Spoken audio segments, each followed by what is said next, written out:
자, 모의고사 5회 같이 보도록 할게요. 1번부터 봅시다. 아이고.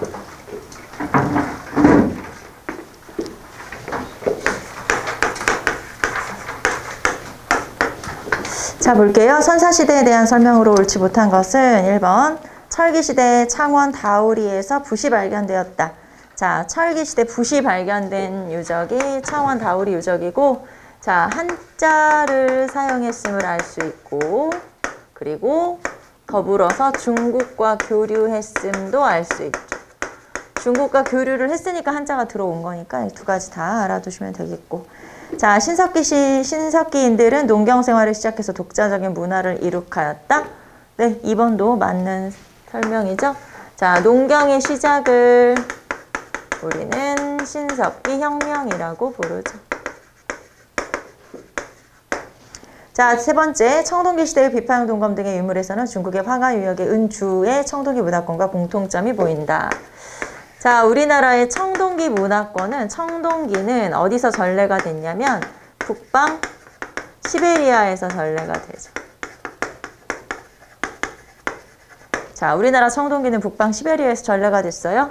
이 북방 시베리아 지역에서 전래가 됐다는 걸 뭘 통해서 알 수 있냐면, 첫 번째, 자, 이 청동기 안에는 구리, 주석, 아연이 들어있는데 아연이 나온다는 거. 왜냐면 중국의 청동기에는 아연이 없거든요. 자, 그 다음에 두 번째, 스키토 시베리안의 동물 문양. 자, 스키토 시베리안이라고 해서 북방 시베리아에서 하는 그런 뭐 사람들이라고 생각해도 되고, 그런데 이 사람들의 동물 문양의 청동기나 뭐 이런 것들이 우리나라에서 발견된 거랑 굉장히 유사해요. 쉽게 말하면 우리나라에서 발견된 청동기, 뭐 동물 모양이 막 뭐 새겨진이라고 해야 되나 조각된이라고 해야 되나 아무튼 그렇게 만들어진 거랑 이 스키토 시베리안, 말하자면 북방 시베리아 지역에 사는 그 사람들하고 비슷하다. 그럼 여기서 전해진 거지. 그래서 이런 걸 통해서 우리나라 청동기는 북방 시베리아에서 전해졌구나. 그럼 북방 시베리아에서 전해졌다는 건 다른 말로 하면 또 뭐랑 같냐면 이렇게 표현할 수 있겠죠. 우리나라 청동기는 중국식 청동기가 아니라는 거죠.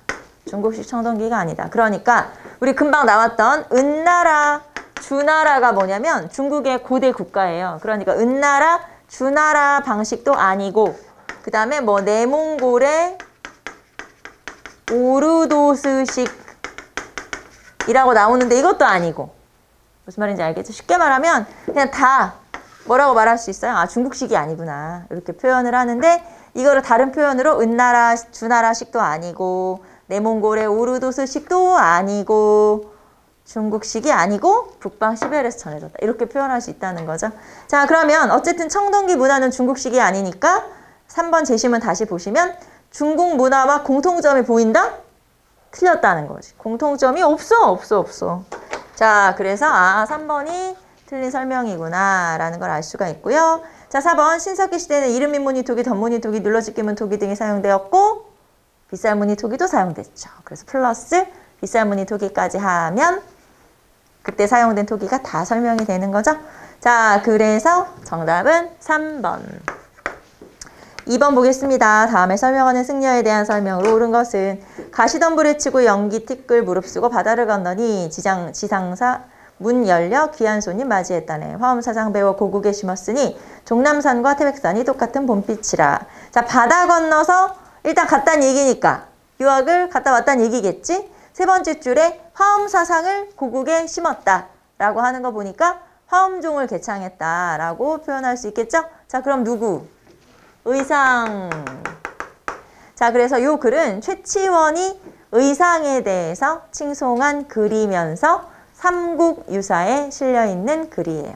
그래서 가끔 보면은 이게 일연이 쓴 거다 이렇게 나와 있기도 하는데 틀린 거예요. 이거는 최치원이 의상에 대해서 칭송한 글이면서 삼국유사에 실려있기 때문에 이제 일연의 글이다 이렇게 잘못 알려지기도 했는데, 어쨌든 뭐 우리한테 중요한 건 아니죠. 우리한테는 이 내용을 이 글을 알 필요는 없어요. 최치원이라는 걸 알 필요는 없어요. 우리는 그냥 의상이구나, 화엄사상, 바다 건너, 그리고 거기 보시면 뭐 지상사라든가 종남산 이런 게 왜 우리가 지엄의 문화에서 배웠다고 했던 거 기억나요? 의상이 지엄의 문화에서 배웠다. 그 지엄이라고 하는 사람이 머물렀던 게 바로 종남산이라고 하는 그 산에 있는 절이거든요. 그래서 이제 뭐 우리가 뭐 그렇게까지 알 필요는 없지만 의상이구나. 자, 그럼 의상 1번. 신문, 화쟁론, 화엄경소 등을 저술하였다. 원효에 관한 설명이죠. 자, 원효는 신문, 화쟁론, 화엄경소. 그 다음에 이제 2개, 대승기신론소, 금강산매경론 이런 저서들이 있고요. 2번째, 진골 출신으로 원흉사상을 설파하였다. 맞아요. 그래서 2번이 의상. 자, 의상 하면은 원흉사상. 원흉사상. 근데 원흉회통 그러면 또 원효야. 기억나? 성상융회 하면은 귀녀였어. 성상겸학 그럼 또 의천이야. 그렇게 복잡하지? 어쩔 수 없죠. 그래서 어쨌든 원흉사상이라고 하는데 또 원흉회통사상이라고 나오면서 또는 화쟁이 같이 나오면 그건 이제 원효예요 또. 알겠죠? 그래서 여기서는 어쨌든 의상이다. 자, 3번째 진골 출신 뭐 나오면 뭐 의상이죠. 3번 금산사를 중심으로 미륵사상을 설파하였다. 이건 누구죠? 금산사, 미륵신앙, 진표. 그래서 우리가 진표 지난 시간에 뭐 나왔었냐면 점찰법회라는 거 기억나요? 뭐 점찰법회를 통해서 불교를 대중화하였다. 이런 설명 나와도 진표, 법상종, 법상종. 자, 그 다음에 대국통에 임명되어 출가자의 규범과 계율을 주관하였다. 자, 대국통에 임명된 거는 우리가 알기로는 뭐 해량도 국통이고 뭐 다 하지만 여기서는 자장이에요. 대국통. 그 다음에 여기 또 계율이라고 나왔잖아요. 이 자장이 계율종이거든요. 제율종을 개창했거든. 그래서 아, 자장이구나. 자장은 황룡사구 층탑을 만들자고 건의한 선덕여왕한테 건의한 인물이기도 해요. 그래서 그것도 같이 알아두시면 되고요. 자, 그러므로 정답은 2번. 3번 봅시다. 다음 세력에 대한 설명으로 옳은 것. 이들의 자손은 과거에 응시하여 벼슬에 진출하지 못하게 하는 것은 우리나라의 옛 법이 아니다. 그런데 경국대전을 편찬한 뒤로 금고를 가하기 시작했으니 금고는 이제 뭐 탄압 이렇게 해석하시면 되고 아직 100년도 되지 않았다. 다른 나라에서 금고하는 법이 있다는 말을 듣지 못했다. 그런데 경대부의 자식으로서 다만 외가가 없다는 이유만으로 대대로 금고하여 비록 훌륭한 재주와 사용할 만한 기국이 있어도 끝내 머리를 숙이고 시골에서 그대로 죽으니 참으로 가련하다. 자, 우리 아버지는 양반이고 대감이고 막 그래. 근데 우리 엄마가 평민이거나 천민이거나 그러면 나는 중인이 되는 거죠. 서얼이니까. 그래서 여기에서는 서얼. 다른 말로 하면 중서. 누가 또 이렇게 질문하기도 하더라고요. 여러분 일천즉천 알죠? 그럼 엄마가 천민이야. 왜 우리 서얼을 서자, 얼자 이렇게 나눌 수 있다고 했잖아요. 엄마가 평민이면은 서자, 천민이면 얼자야. 그런데 일천즉천이 되면은 원래는 뭐가 돼야 돼요? 우리 엄마가 천민이면, 노비면, 우리 아빠가 양반이어도 나는 원래 노비가 돼야 되지만 그래도 양반의 자식이잖아. 양반의 소생이니까 서얼로 취급해주는 거예요. 그래서 누가 어떤 학생이 물어보더라고. 일천즉천 아니에요? 이렇게 물어보는데 그거보다도 이제 이게 더 중요하기 때문에 그냥 서얼은 중인 취급한다. 이렇게 보시면 되죠. 자, 어쨌든 서얼, 중서. 자, 서얼에서 제일 중요한 거는 서얼은 뭘 할 수가 없다? 문과 응시가 안 된다. 그쵸, 그쵸. 이거 중요하지. 문과 응시가 금지된다. 아예 경국대전의 법으로 딱 금지. 그래서 아, 문과 응시 안 되는구나. 자, 그 다음에 서얼은 나중에 철종 때 소청운동이 성공해가지고 신해 허통을 통해서 청요직 진출이, 즉 문관의 등용이 가능해졌죠. 청요직 진출이 가능해졌다. 이것도 하나 써야 되는데 정조 때는 규장과 검서관에 등용됐었다. 순서가 좀 바뀌긴 했네요. 규장과 검서관에 등용됐었지. 자, 요렇게까지 알아두시면 되죠. 문과응시 금지, 그리고 철종은 철종 때 신의 허통, 그래서 청요직 진출 허용, 그 다음에 정조 때는 규장과 검서관 등용, 이런 거. 자, 그러면 재심은 1번. 자, 개항을 전후로 서학 등 외래문화 수용에 중요한 역할을 했다. 자, 외래문화 수용에 중요한 역할을 했던 건 역관이고요. 역관은 기술직 중인이고요. 그러므로 틀렸고, 조선 후기의 규사는 이들에 대한 역사를 정리한 서적이다. 자, 규사라고 하는 게 이것까지 외우실 필요는 없어요. 대구 달서정사라고 하는 쉽게 말하면 유생들의 모임이라고 생각하시면 돼요. 어떤 뭐라고 해야 되지? 유생들의 어떤 집단인데 여기에서 설의 역사책을 펴낸 거예요. 설의 역사서로 펴낸 게 규사예요. 규사. 설의 역사서. 자, 그러면 서울과 관련이 있군요. 정답은 2번이군요. 근데 이거 모르나 하더라도 여러분 3, 4번 보면 풀 수 있어요. 이 문제는. 뭔지 알죠? 규사를 내가 좀 잘 모르는데 해도 풀 수 있다. 자, 3번 볼게요. 정조 시절 신의 통공으로 이들에 대한 정치적 차별이 폐지되었다. 자, 철종 때 신의 허통이지. 그러면 우리 금방 거기에 나왔던 정조의 신의 통공. 이거는 시전상인들이 금난정권 없앤 거잖아. 시전상인들의 금난정권을 폐지한 거지. 그러니까 이거는 사업과 관련된 거고 이거는 서울과 관련된 거고 전혀 다른 거지. 전혀 다른 거예요. 그래서 틀렸고. 자, 그 다음에 4번. 사신을 수행하면서 무역에 관한 많은 이득을 보았다. 이것도 역관. 기술직 중 여기다 4번. 4번도 이렇게 집어넣으면 되겠네요. 그래서 똑같이 기술직 중인, 즉 역관에 관한 설명이죠. 자, 그러므로 정답은 2번. 3번. 자, 다음 자료의 역사서에 대한 설명으로 옳은 거. 정통은 단군 기자 만, 신라, 문무왕, 고려, 태조, 이명. 삼국은 무통의 시대이다. 또한 위만이 왕위를 찬탈한 반역자인데 통감에는 이제 동국 통감이 되겠죠. 통감에는 단군 기자와 합쳐서 3조선이라고 했으니 요건 좀 아닌 듯 이렇게 이제 설명하고 있죠. 자, 그래서 여기에서는 일단 첫 번째 사만 정통론을 제시하고 있다. 사만 정통론을 제시하고 있다. 사만정통론이라고 하는 건 단군, 기자, 마한, 신라, 고려를 정통으로 보는 거예요. 자, 그리고 여기에서 원래는 이 사이에 위만조선이 들어가야 되지만 위만은 왕위를 찬탈했지 안 되지. 그 다음에 요 사이에 삼국이 들어가야 되지만 삼국은 지들끼리 싸웠으니까 무통, 정통이 없지. 사만정통론을 제시했고요. 두 번째는 고증사학의 토대를 마련했다. 고증사학의 기반을 닦았다. 이렇게 표현할 수 있고 또 하나는 강목책. 자, 이렇게 세 가지 특징을 갖는 조선 후기의 역사서 동사강목. 안정복의 동사강목이란 책이죠. 자, 그러면 동사강목에 대한 설명 옳은 것 1번. 40여 년에 걸쳐 수집한 국내외 자료를 치밀하게 고증하여 고증사학의 토대를 닦았다. 고증사학의 토대를 마련했다. 정답은 1번. 1번 찾으시면 되겠죠. 자, 그 다음에 두 번째. 사마천의 사기의 법리에 따라서 편찬했다. 사마천의 사기의 법리에 따라서 편찬했다는 건 기전체라는 뜻인데 동사강목은 강목체인 거죠? 틀렸고. 3번 고구려와 발해를 강조하여 한반도 중심의 협소사관을 극복했다.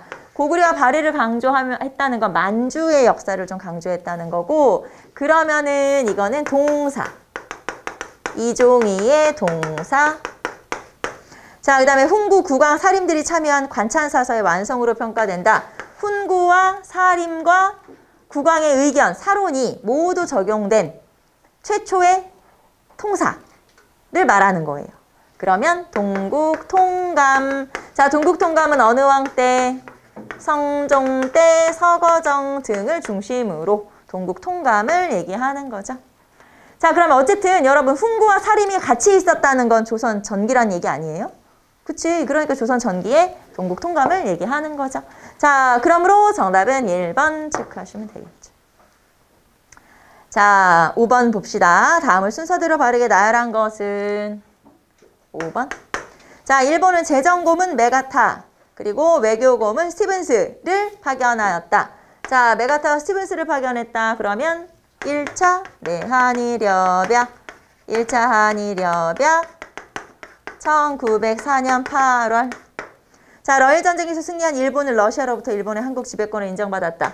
자, 러일전쟁에서 승리하고 일본과 러시아 사이에 체결된 조약이라는 거예요. 니은이라고 했죠. 포츠머스 조약. 포츠머스는 어디 있을까요? 이게 미국에 있어. 그러니까 일본과 러시아를 미국으로 불러가지고 미국에서 중재를 하면서 미국에서 체결한 조약이죠. 뭐 중요한 건 아니에요. 시험엔 안 나오니까. 자, 1905년 9월에 러와 러 1 사이에 체결한 조약이고 러시아가 전쟁에 졌으니까 내 권한을 다 일본한테 넘긴다. 요런 조약이에요. 그러니까 조선은 네 맘대로 해라. 이제 일본 네 맘대로 해라. 요런 조약이죠. 자, 리을 일본은 정치적 군사적 간섭을 합리화하며 한국을 군사 기지화하였다. 여기서 중요한 표현은 군사 기지화하였다는 거고 그러니까 지금 전쟁 중이지 러일 전쟁 군용지를 마음대로 써도 돼. 그게 군사 기지화한 거거든요. 그게 바로 한일의정서. 한일의정서. 군용지를 임의대로 사용해도 된다. 한일의정서고 이 한일의정서 나올 때 우리 맨날 나오는 거 고종의 또는 대한제국의 국외 중립선언을 무시하고 체결한 조약이라는 거. 네, 그것도 한번 떠올려 보시고 자, 그 다음에 일본은 통감이 추천하는 일본인을 관리로 임명하도록 했다. 한일신협약. 이게 이제 차관통치죠. 한일신협약 정미7조약. 자, 그러면 요 순서대로 하라는 거죠. 제일 먼저 한일의정서, 디귿. 그 다음에 1차 한일협약, 그리고 포츠버스 조약, 한일신협약. 이렇게 순서대로 하면 되겠죠? 정답은 4번 체크하시면 되겠습니다. 자, 우리는 6번으로 갑시다. 자, 6번 미추체 왕에 대한 설명으로 옳은 것은 자, 백제 장군 윤충이 병사를 이끌고 대야성을 공격하여 함락시켰는데 도독 이참 품석과 사지죽죽 용석 등이 그곳에서 죽었다. 뿐만 아니라 품석의 와이프도 죽었죠. 가족들도 다 죽게 돼요. 자, 왕이 장차 백제를 정벌하여 대야성의 패배를 보복하고자 이참 김춘추를 고구려에 보내서 군대를 청하였다. 자, 백제가 쳐들어갔는데 이때 백제가 의자왕이었어요. 그래서 대야성을 함락시켰다. 대야성을 함락시켰는데 여기에서 김품석과 가족들이 이제 사망을 하게 됐는데 그럼 김품석은 누구냐? 김춘추의 사위. 가족은 딸이겠죠? 그래서 다 사망을 하게 되고 이것에 대해서 복수할 거야. 그래서 김춘추가 백제를 멸망시키고자 고구려에 군대를 요청하러 갔지만 물론 고구려에서는 반대를 했기 때문에 이제 허락을 안 해줬기 때문에 실패했고 자, 그러면 여기서 물어보는 거는 지금 뭐예요? 요 대야성 함락이 신라로 하면은 언제지? 신라로 하면은 선덕여왕이지. 그래서 여기서는 지금 선덕여왕을 찾아라. 요거죠. 자, 그러면 선덕여왕 때 여기다 쓸까요? 선덕여왕 때 있었던 일들을 한번 체크해 보시면 일단 황룡사, 구층탑, 그리고 분황사, 영묘사, 그리고 첨성대 이런 것들 건립했죠. 그래서 선덕여왕은 이런 거 떠올리시면 되겠고 자, 그러면 1번 걸사표를 지어 수나라에 보냈다. 걸사표를 지어서 수나라에 보냈죠. 진평. 그리고 이 지은 사람은 원광. 그치? 자, 2번 인평이라는 독자적인 연호를 사용했다. 이게 바로 선덕여왕 때예요. 자, 연호는 제가 조금 이따 정리하고 3번 중국의 의관을 착용하고 당의 연호인 영의를 받아들였다. 자, 군대를 빌리러 김춘추가 고구려로 한번 갔었다 까이지. 그리고 나서 어디로 가요? 당으로 가지. 당 태종이 군대를 빌려주지. 이게 바로 나당 동맹이에요. 자, 나당 동맹이 체결된 거는 진덕여왕 때야. 그러면 진덕여왕 입장에서는 군대를 빌려줬잖아. 그럼 땡큐지. 감사 땡큐. 그래서 당나라의 복색. 쉽게 말하면 이제 당나라의 이런 의복. 그리고 이제 당나라의 어떤 제도 이런 것들을 받아들이게 돼요. 그러면서 당의 연호를 쓰기 시작해요. 그러니까 당의 연호를 쓰기 시작했고 막 태평송 이런 거 지어서 보냈다고 했잖아요. 그게 어느 왕이야? 진덕여왕이에요. 그래서 3번은 진덕여왕. 당나라의 복색을 사용했으며 연호를 사용했으며 뭐 태평송을 지어서 보냈다. 태평송이라는 건 당나라 황제를 칭송하는 글을 막 이렇게 막 장식 막 해가지고 보냈다 이런 거죠. 자, 그 다음에 갈문왕 제도를 폐지했다. 무열, 김춘추, 무열. 자, 그러면 정답은 2번 체크하시면 되겠고, 자, 연호 한번 체크하도록 할게요. 신라의 연호만 한번 체크하도록 할게요. 자, 일단 법흥왕이 가장 먼저 연호를 사용하죠. 법흥왕은 건원. 자, 그리고 진흥왕은, 자, 법흥왕, 진흥왕은 연호가 되게 많죠. 개국, 홍제, 대창, 요런 연호를 쓰죠. 개국, 대창, 홍제 등의 연호를 쓰고요. 자, 그 다음에 진평왕은 건복. 그 다음에 선덕여왕은 인평. 그리고 진덕여왕은 태화. 이렇게. 그래서 이런 연호들을 사용하죠. 건원, 개국, 홍제, 대창, 건복, 인평, 태화 연호를 사용하게 되죠. 그래서 이렇게. 자, 정답은 2번 체크하시면 되겠죠. 신라 연호도 한번 체크해 두시면 되겠습니다. 자, 7번 보도록 할게요. 자, 고려시대 토지제도의 변천이다. 이를 시대순으로 바르게 나열한 것은, 자, 관직의 고하와 인품에 따라 수조권을 지급하였다. 자, 관직의 고하와 인품에 따라서, 그러니까 관품과 인품을 고려했다. 그러면 시정 전시관. 자, 시정 전시관은 경종대죠. 자, 그 다음에 관품만을 기준으로 수조권을 지급하였고 군인전이 지급되었다. 자, 시정에서 한번 고쳐진 거지. 개정이 된 거지. 개정 전시과죠. 개정 전시과 목종. 자, 후삼국을 통일하는 데 공을 세운 공적에 따라 토지를 지급하였다. 요거는 역분전, 태조. 자, 한회가가 폐지되었고 무상계 전시, 뭐 별사전, 뭐 외역전 이런 게 지급이 된 거죠. 이거는 경정. 자, 그리고 경정전시과에서는 현직 관료에게만 지급되었다라는 것도 한번 확인해 보시고, 자, 그러면 순서대로 할게요. 역분전, 시정, 개정, 경정, 전시과죠. 자, 그러므로 3번 체크하시면 되고, 자, 그럼 우리는 하나 더. 전시과가 붕괴된 건 언제입니까? 무신집권기. 무신집권기가 되면서 이 전시과 제도가 싹 없어졌어요. 자, 그러면 전시과가 붕괴된 건 무신집권기인데, 그럼 무신집권기에 전시과가 붕괴됐다는 건 이제 공무원 월급 토지로 안 준다는 얘기예요. 그럼 공무원 월급을 토지로, 이런 수조권으로 주는 게 아니야? 아니야. 그럼 뭘로 줘, 월급을? 월급 주긴 줘야 될 거 아니야. 녹봉만 지급하는 거예요. 그러니까 전시과가 붕괴됐다? 아, 녹봉만 주는구나. 이제 토지 주는 거는 안 하는구나. 이렇게 보시면 되고, 자, 그러면 녹봉만 주다가 보니까 나중에 이제 시기가 좀 뒤로 가면서 이 녹봉이 부족해지기 시작한 거예요. 몽골이랑 전쟁하고 막 하다 보니까. 그래서 녹과전이라는 걸 실시하면서 다시 수조권을 주기 시작해요. 녹과전 지급. 녹과전은 원종 때.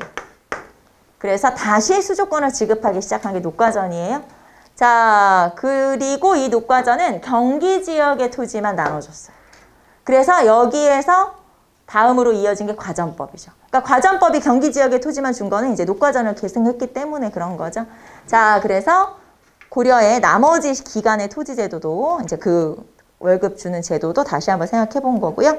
자, 우리는 8번 가봅시다. 자, 8번 볼게요. 다음 자료의 왕에 대한 설명으로 옳은 것은 13세의 나이로 왕이 올라 7년간 정의대비가 수렴청정을 하였다. 계비 윤씨가 투기하고 불손함으로 폐사이 난 뒤에 사사하였다. 성균관의 도서관인 존경각을 설치했다. 자, 13살의 나이에 올랐으니까 아직 어리죠. 미성년자죠. 그래서 할머니가, 이 정의왕후는 할머니예요. 할머니가 수렴청정을 했는데, 그럼 정의왕후는 누구냐? 세조의 와이프, 세조의 부인이에요. 자, 그렇게 세조의 부인이었는데, 그러면은 할머니 덕에 왕이 될 수 있었던 누구를 말하냐? 조선 성종을 얘기하는 거예요. 물론 성종이 세조 다음 왕은 아니죠. 세조 다음에는 예종이고 예종 다음에 성종이죠. 그러니까 할아버지가 왕이 됐다가 원래는 아버지가 왕이 돼야 되는데 아버지가 일찍 사망해요. 의경세자. 그래서 작은아버지가 왕이 된 거야. 그게 예종. 그런데 작은아버지가 사망했을 때 작은아버지의 아이는 1살이었나 3살이었나 그랬어요. 너무 애기지. 그래서 다시 큰아들의 자식에게 왕을 물려주는데 이 성종한테는 또 형이 있어. 근데 그 형을 물리치고 그 다음에 이제 여기가 왕이 된 거죠. 그래서 잘산군이라고 하거든요. 자을산군이 바로 성종이에요. 아무튼 이렇게 해가지고 이제 왕이 됐는데, 자, 이 성종에 관한 설명인 거예요. 그래서 성종이 어렸을 때 할머니가, 세조의 와이프가 할머니 정의왕후죠. 정의왕후가 수렴청정을 했고, 자, 그러면 여기서 우리 성종이란 거 알았으니까 개비 윤씨가 투기해가지고 죽였다? 이 사람 누구지? 이 사람이 이제 우리 왕비 이름 모르지만 이게 누구냐? 연산군의 생모 패비 윤씨 사건을 말하는 거예요. 아하, 그게 그거구나. 연산군의 생모인 패비 윤씨. 왜냐면 연산군이 누구 아들이야?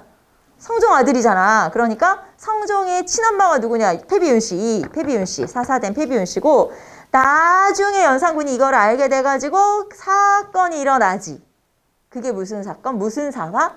갑자사화. 그게 갑자사화예요. 그렇게 연결되는 거예요. 아하, 그렇게 연결되는구나. 그래서 이거는 패비윤씨 사건.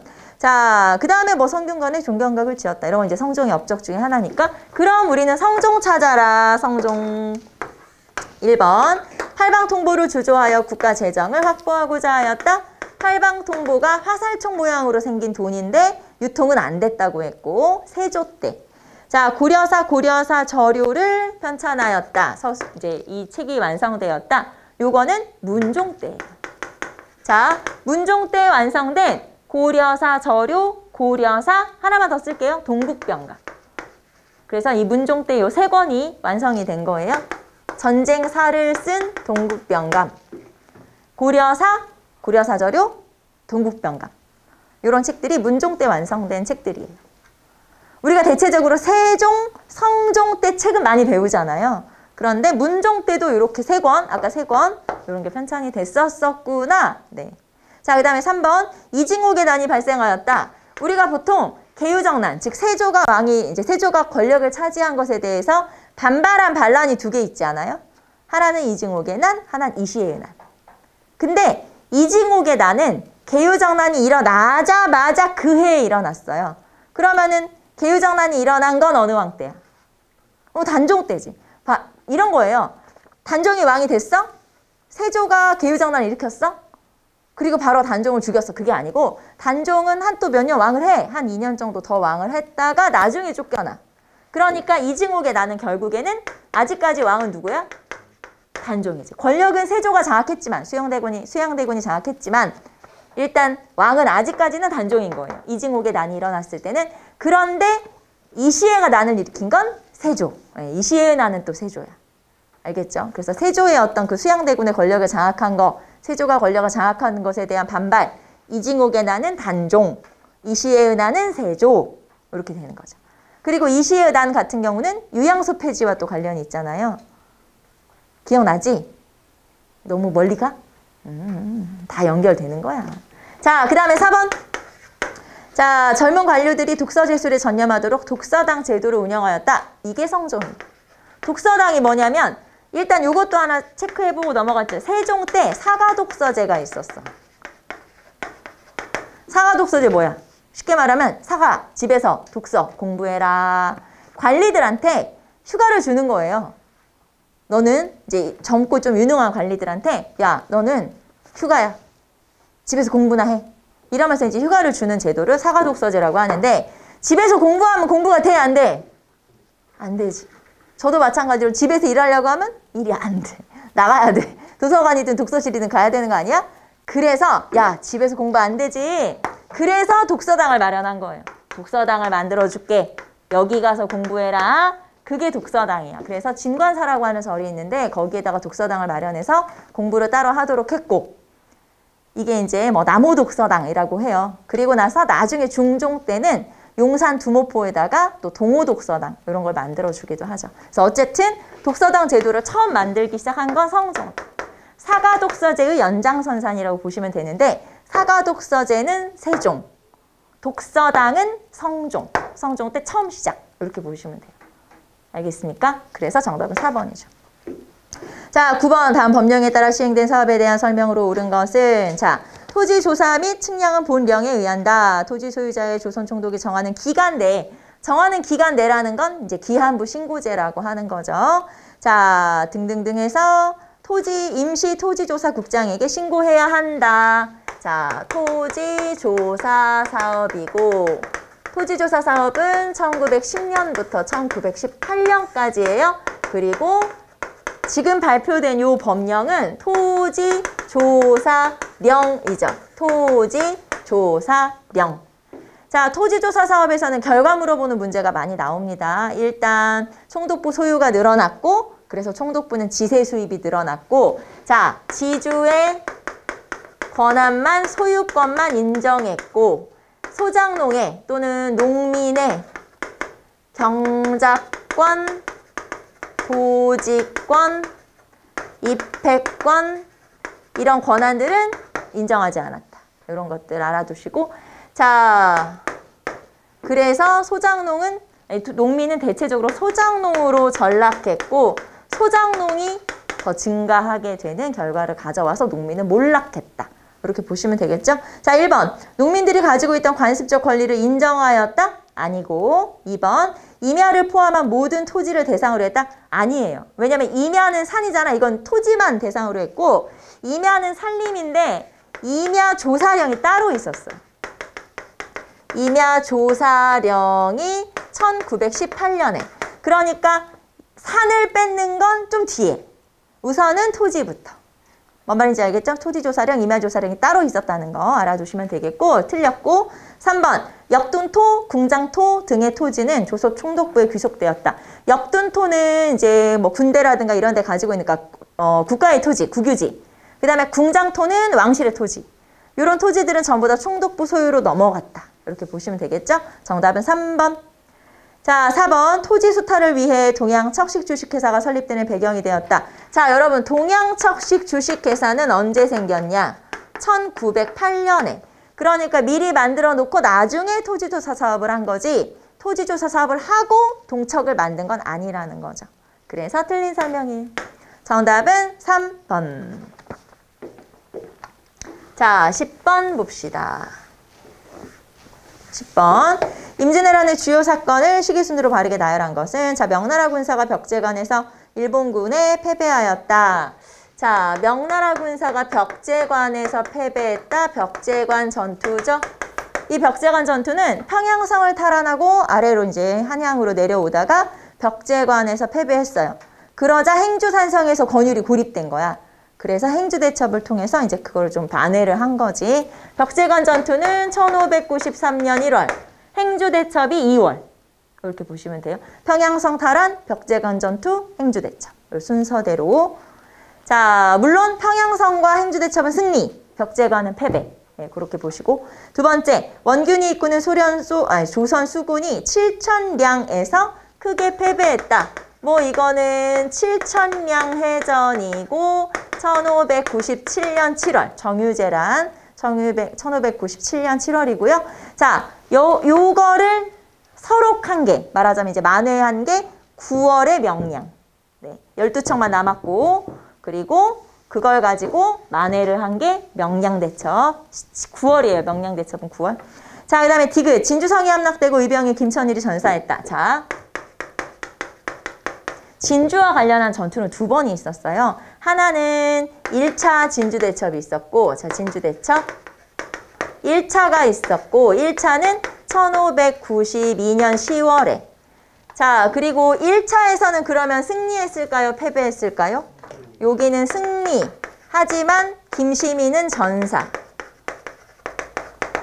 자, 2차 진주대첩은 1593년 6월이에요. 그러니까 휴전회담이 진행되는, 휴전회담 그 즈음에, 막 휴전회담이 이루어지려고 하는 그 찰나에 원래는 여기로 굳이 지나갈 필요 없는데 일본이 1차 때 당했던 것을 복수하기 위해서 진주를 또 공격을 해요. 그러니까 말하자면 휴전회담이 열리면 이제 이 사람들이 부산으로 퇴각을 하는데 그 과정에서 괜히 진주를 지나간 거야.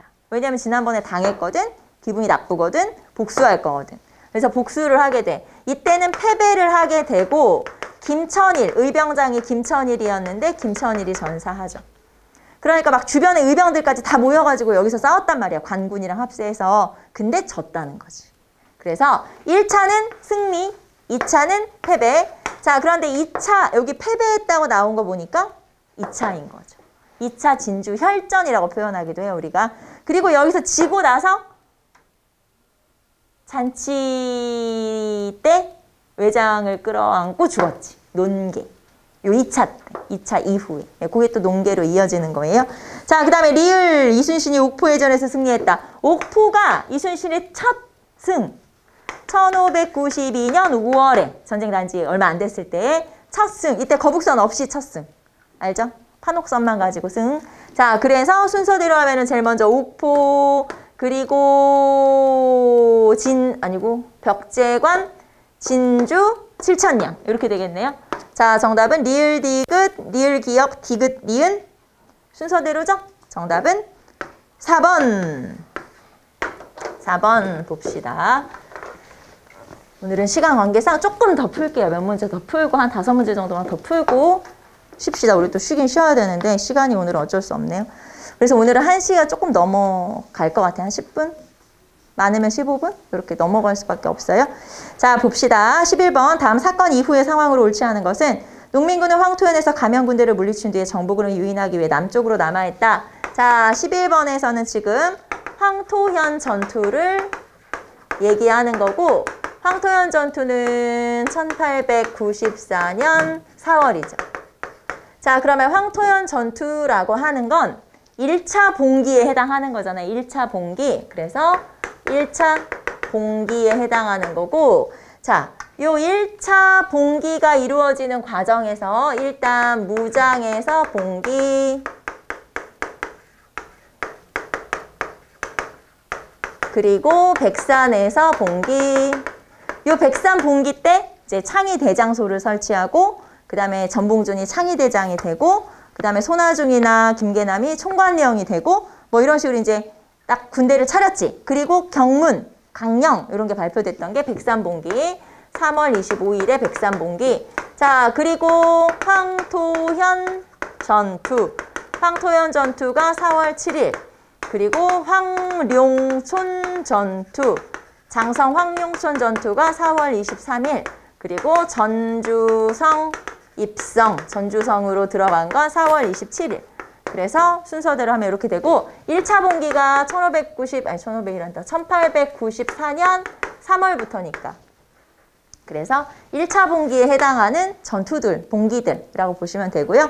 자, 그러면 1번. 이 이후의 상황으로 옳지 않은 것이니까 지금 여기 황토현 전투 이후를 물어본 거예요. 1번.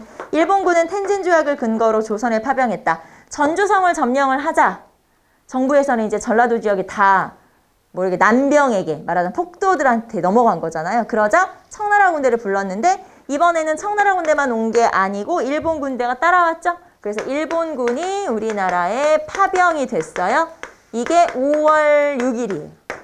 청군이 5월 5일 날 들어오고 일본군이 5월 6일, 5월 9일 이렇게 들어왔거든요. 자, 그 다음에 북정 남접이 논산에서 합류했다. 자, 논산에서 합류한 거는 1894년 10월이에요. 논산 봉기. 처음에는 논산에서 남접만, 그리고 남북접이 모두, 논산이란다. 삼례에서 남접만, 그리고 남북접이 모두 다 논산에서 집결. 그리고 나서 이제 우금치로 가는 거죠. 그래서 10월.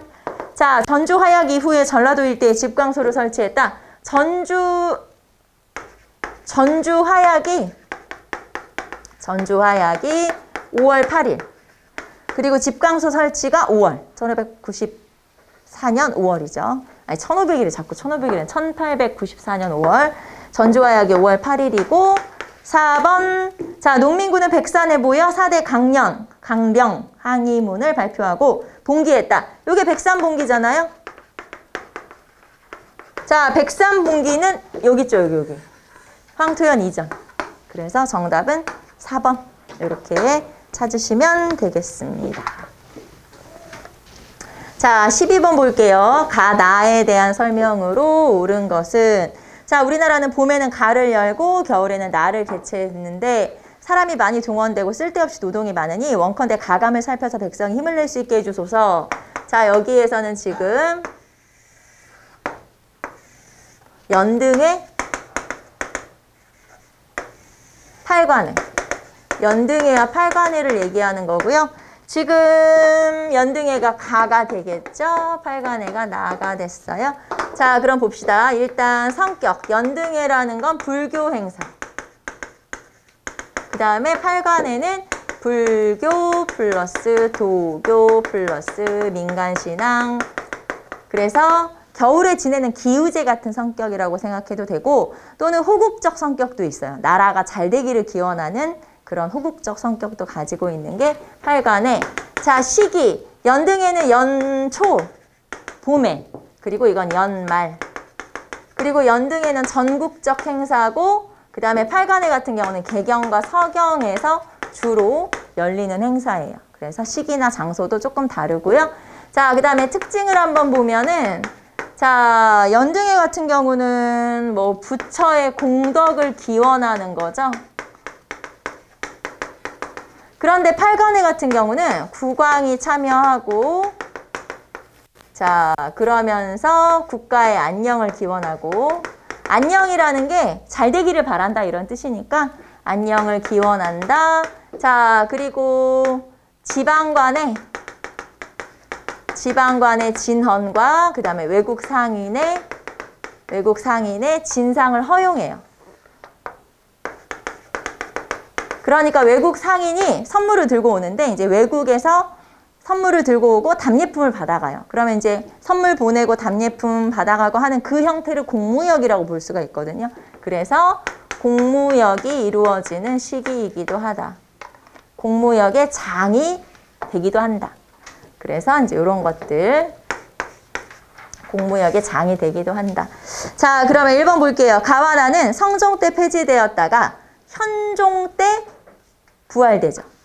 자, 1번 가와나는 성종 때 폐지되었다가 숙종 때 부활된 게 아니고 현종 때 부활되어 1번 틀렸고, 2번 가행사, 즉 연등해는 연등해 행사를 위해서 예종은 복원궁을 설치했다.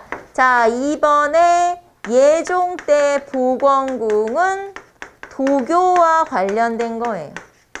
예종 때 복원궁은 도교죠. 불교 아니고 여기서는 딱 도교만, 여기 뭐 두 개 섞여진 거 아니고, 그래서 틀린 설명이고요. 자, 3번 나는 순수 불교 행사로 왕이 직접 참여했다. 순수 불교 행사는 가.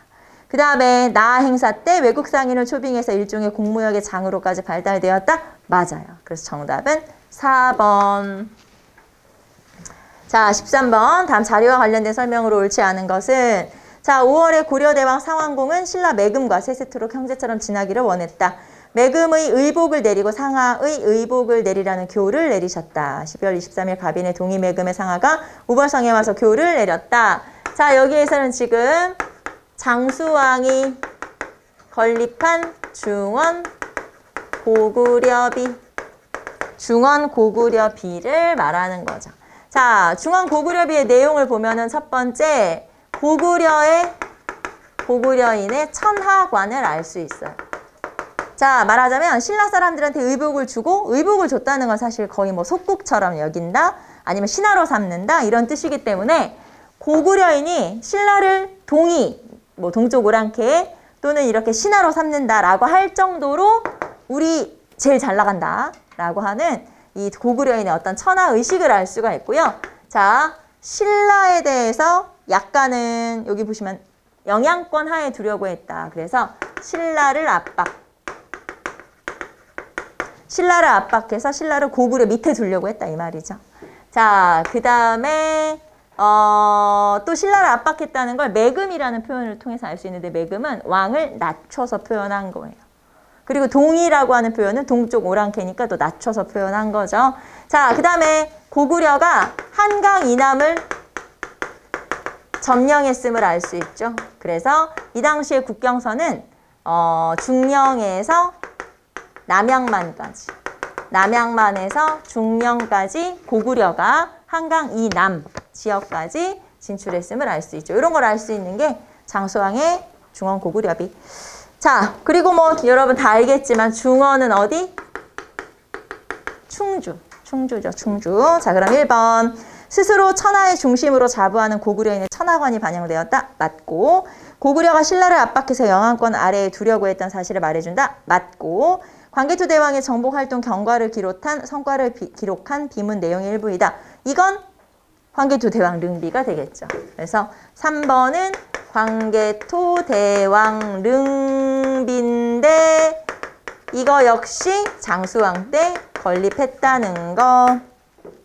자, 그 다음에 광개토 대왕의 정복 성과 맞다고 했고 틀리다고 했고 5세기에 만들어진 것으로 당시 고구려 영토를 알 수 있다. 여기 한강 이남을 점령하고 세운 거잖아요. 그래서 그 당시의 국경선이 중령에서 남양만이구나 라는 것도 알 수가 있죠. 정답은 3번. 자, 14번 볼게요. 다음 정책을 실시한 왕에 대한 사실을 옳지 않은 것은 지금 여러 궁원에서 세력가들이 사사로이 소금을 생산하여 이익을 독점하고 있으니 무엇으로써 국용을 넉넉하게 할 수 있겠는가. 이제 상적창 도염원 및 여러 궁원이 가진 연부는 모두 관청에 속하게 하라. 소금을 쓰려는 사람은 모두 의염창, 우리 아는 단어 나왔어요. 의염창 및 관할관청에서 사도록 하며 만약 사사로이 연부를 설치하거나 서로 사가는 자는 그 죄를 엄히 다스리도록 하라. 자, 여기에서는 소금이라는 게 그 당시에 굉장히 귀한 거기 때문에 소금을 나라에서 다 사서 나라에서 판매하도록 하는 거죠. 소금의 전매제를 실시했고 이 소금의 전매제를 실시하면서 의염창을 설치했고 각 연법을 실시했죠. 자, 그러면 이렇게 소금의 전매제를 실시한 왕이 누구냐? 충선왕. 그래서 우리가 의염창 설치, 각연법 실시 요거 했었잖아요. 충선왕의 업적으로 충선왕을 얘기하는 거고요. 자, 그럼 1번. 원의 압력으로 두 차례 일본 원정에 동원되었다. 충렬왕. 네, 요거 충렬왕. 그래서 정동행성 설치도 충렬왕이죠. 자, 그 다음에 연경에 만건당을 세워 서적을 수집했다. 충선. 정방을 폐지하고 사리번을 설치했다. 충선. 원나라 공주 출신의 왕비의 질투로 인해 조비 무고 사건이 발생했다. 충선. 다 충선이에요. 그래서 2번, 3번, 4번은 충선. 정답은 1번 체크하시면 되겠죠. 한 문제만 더 풀고 잠깐 쉬도록 할게요. 신민회에 관한 설명으로 옳지 않은 것은 자, 이회영, 이상용 등이 남만주 삼원보의 한인촌을 건설하고 독립전쟁을 준비했다. 자, 1번에 신민회 인사들이 국의 독립운동 기지를 건설했다는 거죠. 자, 국의 독립운동 기지를 건설했다고 했는데 남만주 삼원보에다가 그래서 여기에다가 만든 관청이 경학사, 뭐 경학사, 부민단 좀 이렇게 한 족해 이렇게 이어지긴 하지만 경학사. 자, 그리고 처음에는 신흥 중학교, 이게 나중에 신흥 강습소에서 시작했고 신흥 강습소, 신흥 중학교를 거쳐서 신흥 무관학교로. 그래서 이런 식으로 연결되죠. 자, 그러면 1번 맞고 2번 데라우치 총독암살 미수사건에 연루되었다. 데라우치 총독암살 미수사건이라는 건 1910년에 안악사건이라는 게 있었어요. 독립운동 자금 모금하다 걸렸어. 근데 이거를 확대, 날조해서 105인 사건으로 확대하더니 이것 때문에 결국에는 신민회가 해산되게 되죠.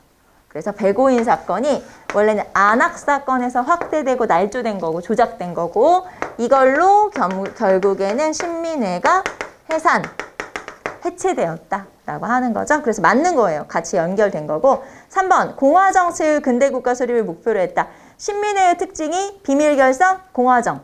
네, 비밀결사, 공화정, 공화정, 비밀결사. 자, 4번에 지방에 25개의 지회를 설립하고 월보를 간행하였다. 대한자강회 월보. 월보는 대한자강회죠. 대한자강회.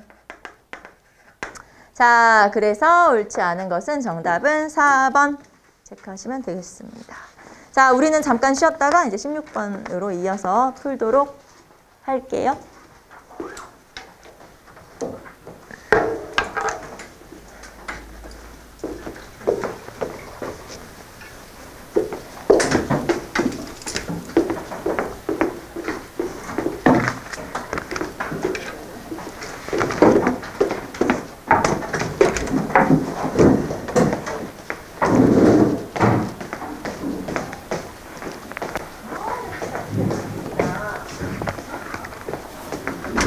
네, 아니 내가 얘기해.